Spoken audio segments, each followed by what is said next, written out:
अगर हम अपने जीवन की रूपरेखा को देखें तो एक नाखुशी हमें अपने भीतर झलकती है।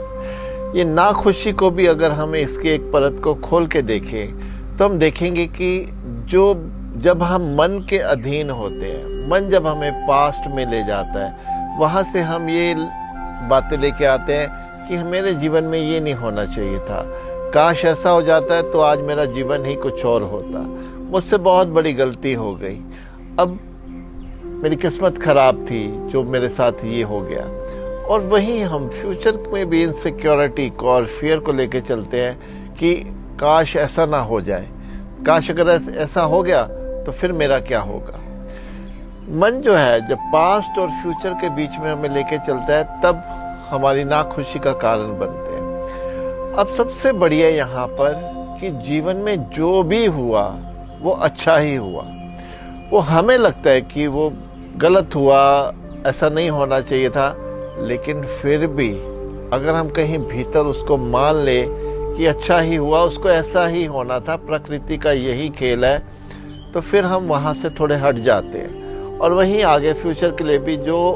हुआ अच्छा हुआ और जो होगा आगे अच्छा ही होगा, तो भी हम फ्यूचर से हटना शुरू हो जाते हैं। अब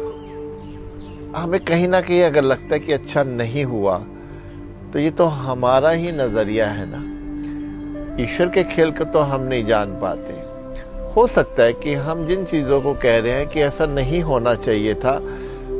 अगर वैसा हो जाता जैसे हम चाहते हैं तो वो हमारे लिए ही सूटेबल नहीं होता, फिर हम उसके लिए पछताते कि ऐसा नहीं होना चाहिए था। तो फिर जो हो रहा है, जो हुआ, जो हो रहा है, जो होगा, उसको हमें एक स्वीकार भाव अपने भीतर लाना पड़ेगा कि सब अच्छा ही अच्छा है। वैसे भी ये जीवन में जितना भी अच्छा अपने लिए सोच लो, जितना भी हम ये मान लें कि बुरा ना हो, लेकिन तब भी ये जीवन तो एक दिन चले ही जाना है।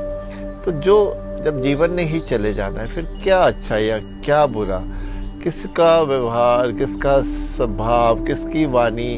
का प्रभाव अपने पर रहने देना, क्योंकि उसने भी चले जाना है, हमने भी चले जाना है। तो फिर किस लिए इतना रोष क्यों, इतना रोना धोना क्यों, इतनी हाय तौबा क्यों।